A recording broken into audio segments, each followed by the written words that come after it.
कोई भी जाने अनजाने में किसी भी प्रकार से परमात्मा का नाम यदि आ जाता है तो निश्चित रूप से कल्याण होता है।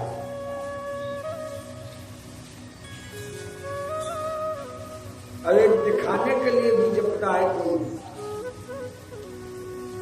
तो भी हमारे बाबा गोस्वामी तुलसीदास जी लिख दिए, हरि भाव भाव अनखयाल सहू नाम जपत मंगल दिशि दसहु। आप भाव से जपते हैं या भाव से जपते हैं, आलस से जपते हैं, दुनिया को दिखाने के लिए जपते हैं, या स्वांग के लिए ही बता दीजिए स्वांग से ही जपते हैं, तो भी कल्याण होगा। और जैसे अनजान में भी यदि करंट का स्पर्श होता है तो करंट मार देता है, अग्नि का स्पर्श होता है तो अग्नि के द्वारा जल जाया जाता है। तो कैसे भी यदि परमात्मा का नाम लिया जाए तो कल्याण हो, नहीं अगले जन्म के लिए, इस जन्म के लिए तो अवश्य कहे न भाव भाव रख आलस हो नाम मंगल दिशा। नाम का और जपने से 10 दिशाओं में मंगल होता है। जब भी और जिन लोगों ने भगवान के नाम को जपा उनका कल्याण हुआ।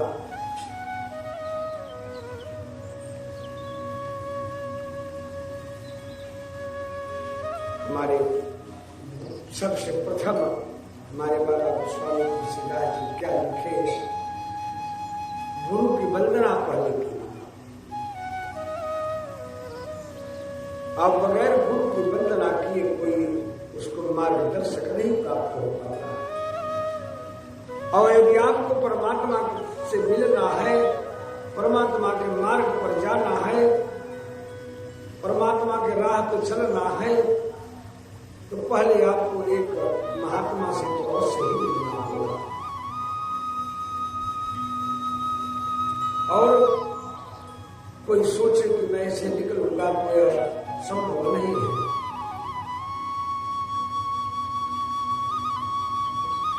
ये सबको मालूम है कि भगवान सभी जगह है, कहाँ नहीं है। कह दिया जाता है सब भगवान सभी जगह कण कण में व्याप्त है, लेकिन उन्हें खोजिए। कब खोजेंगे? जब आपको किसी संत के द्वारा, उनके सानिध्यता के द्वारा, उनके आशीर्वाद के वचन के द्वारा, संत की चरणों की सेवा के द्वारा यदि वो प्राप्त होगा तभी होगा।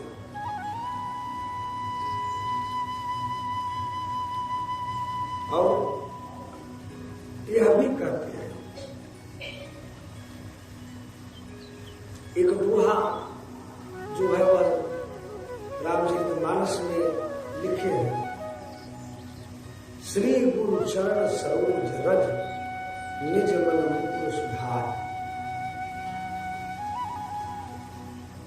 गुरु के चरणों के रज के अपने सर पे रख करके मुख को धो करके वह हमारी आपसद बुद्धि को, हमारे विचार को शुद्ध किया।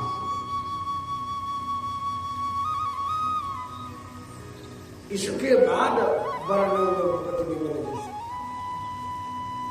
चरणों की वंदना के बाद बाबा गोस्वामी तुलसीदास जी रोकर के इस विमल चरित्र को लिखने के लिए चलते हैं। और जो दायक पंचार सभी फल, चारों फल प्राप्त करने वाला है, देने वाला है। तो सर्वप्रथम जो वंदना याद की है माता पिता गुरु। भाई और तो कहीं शायद विलंब या बताया जा सकता है लेकिन यदि माता पिता की बात जो आती है वहां जीवन से अपनी मां के संरक्षण में लोग पलते हैं। और जब थोड़ा सा पंख जम जाता है, या तो यह भी कहा जा सकता है, लोग कहते हैं कि कलयुग का प्रभाव है। किसी का प्रभाव नहीं, अपने कर्म के विचार का प्रभाव है, अपने मन का विचार है। और दूसरा, किसी को दोष नहीं दिया जाता है, न देना चाहिए। और कहीं कलयुग नहीं कहता है। लोग कहेंगे भैया कलयुग है। कलयुग क्या है? अपने आप को देखो, तुम क्या हो? अरे जिसमें हो उसी में रख के देखो।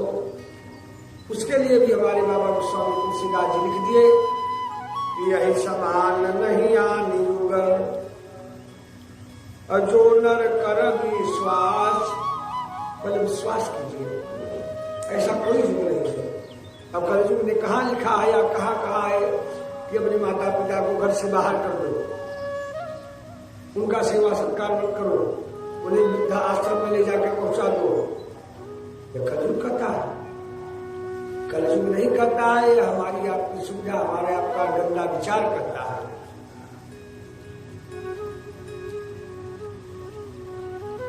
अपनी माँ को लोग माँ कहने में सोचते हैं कि लगता है शर्म लगेगा क्या?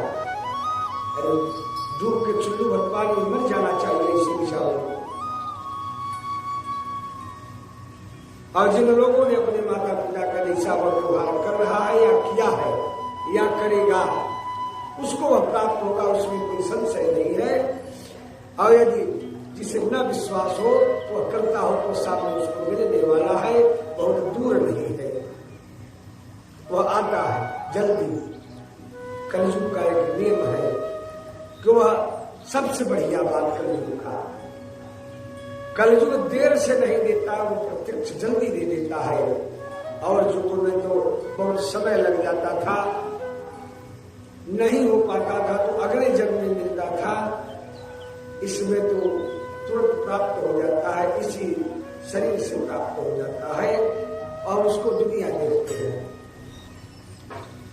कह दिया जाता है कि हाँ जो किए हैं वह भोग रहे हैं, जो किया है वह पा रहा है। और हमारे तुलसीदास जी इसको पहले लिख चुके हैं, अरे कर करम पावई फल सोई। एक बात जान लीजिए मेरे भाई बाप भाई बंधु, इस भूल में मत रहना कि आज हमें ताकत है, हमें पावर है, हमें अधिकार है।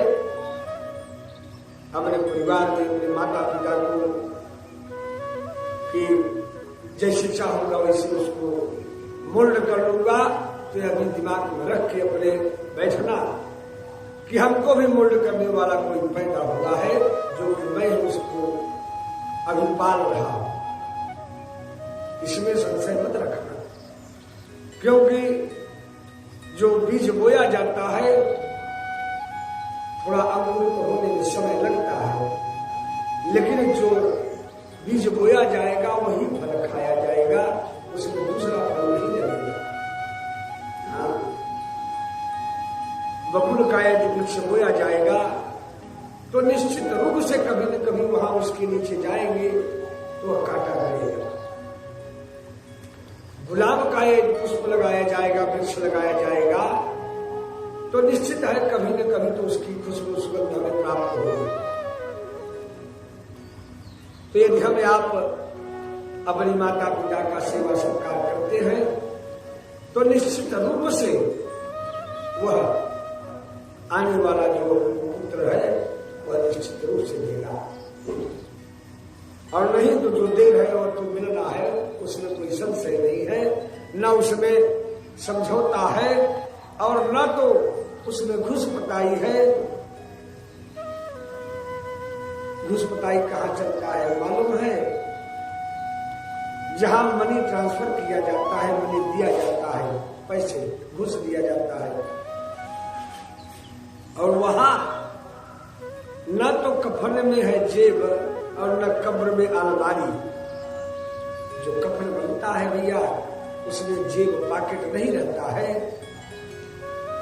और जो कब्र भी बनती है उसमें अलमारी नहीं होती। तो जो संपत्ति है वह यहाँ की यहाँ ही रह जाएगी, कर्म जो है वो साथ जाएगा। अब एक बात समझ लीजिए थोड़ा ध्यान से कि बड़े सौभाग्यशाली वह होता है जिसको कोई कहने वाला होता है कि बेटा ये तुम क्या कर रहे हो, या बेटा ऐसे नहीं ऐसे करो। और यह समझ लीजिए जो जिसके पास नहीं है वह अपने आप से यदि आध्यात्मिक जीवन परमात्मा से सत्य से जुटा हुआ है तो निश्चित रूप से वह अपने हृदय पे हाथ रख कर पूछेगा कि यदि शायद हमारे माता पिता होते तो हम कुछ कहने वाले होते। आजकल क्या है, जो माता पिता हमें पैदा किया, जन्म दिया, पाला पोसा, खिलाया पिलाया, हाथ पकड़ के चलना सिखाया, मैं उसी को कह देती हूँ शांति बनाए रहो, बहुत बताने की जरूरत नहीं है, बहुत बोलिए मत। सोचिए यह कितने दुर्भाग्य की बात है जिस माता पिता को यह सोचकर बोलना पड़े कि मैं अपने पुत्र से कोई बात बोल रहा हूं, अपने बेटे से बोल रहा हूं, शायद वह जवाब दे देगा, मानने की बात तो जाने दीजिए। यह कितने दुर्भाग्य की बात है। और सौभाग्यशाली है वो कि जिसके माता पिता है और कोई उसको समझाने वाला है। कहने की बात नहीं है, यह अनुभव करने की बात है, मनन करने की बात है।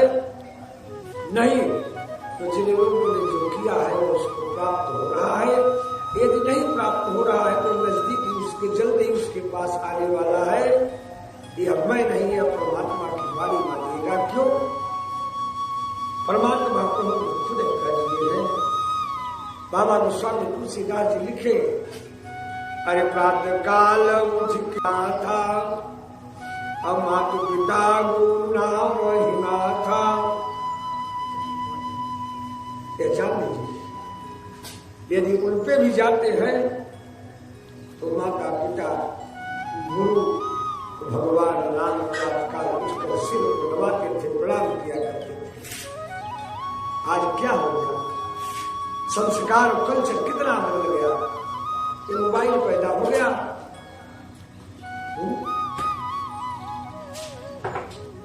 लोग गुड मॉर्निंग लिख के भेज देते हैं, गुड मॉर्निंग आप लिख कर भेज दिए, वो भी अगला भेज दिया गुड मॉर्निंग।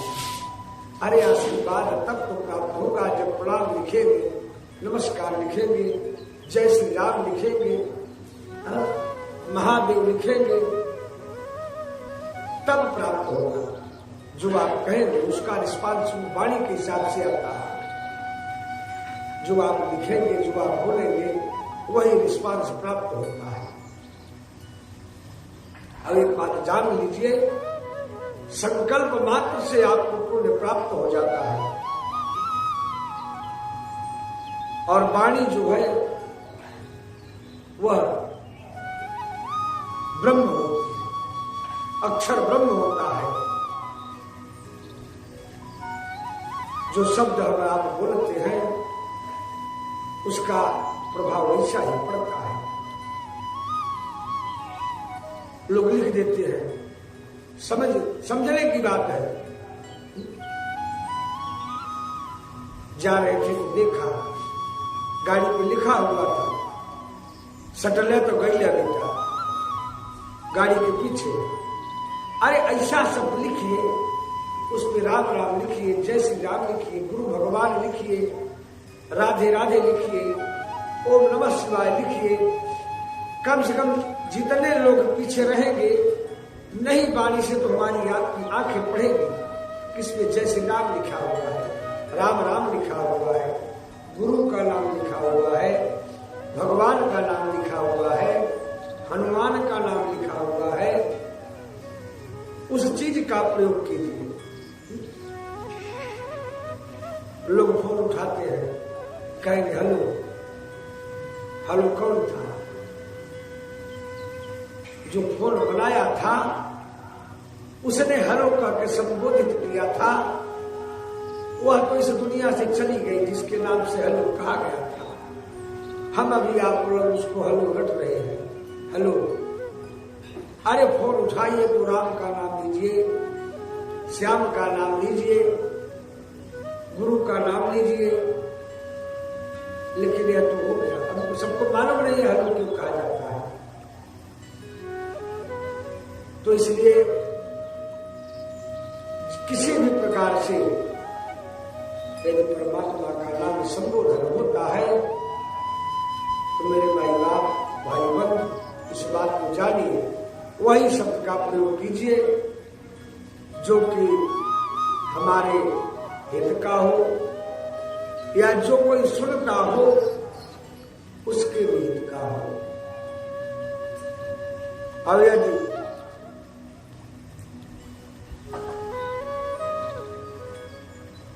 परमात्मा का नाम एक बार सनत बाल सनातन ये जो थे कथा कहते थे और लोगों को जाकर बुला कर लाते थे। लोगों ने कहा कि एक बात बताइए कि आप लोगों को क्यों बुला कर लाते हैं कथा श्रवण कराने के लिए जबरदस्ती? चलिए चलिए कथा हो रही है। और यदि कोई नहीं मिलता था तो चारों भाई आपस में ही कथा कहते थे, तीर सुनते थे।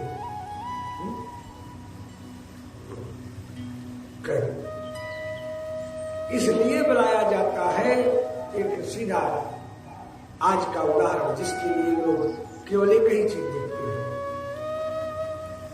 यदि कितना संपत्ति हमें प्राप्त हो जाए, इस जीवन का सबसे बड़ा सुख उसी को लोग मानते हैं। वह सुख नहीं है। पैसा संपत्ति बहुत कुछ है लेकिन वह सब कुछ नहीं हो सकता।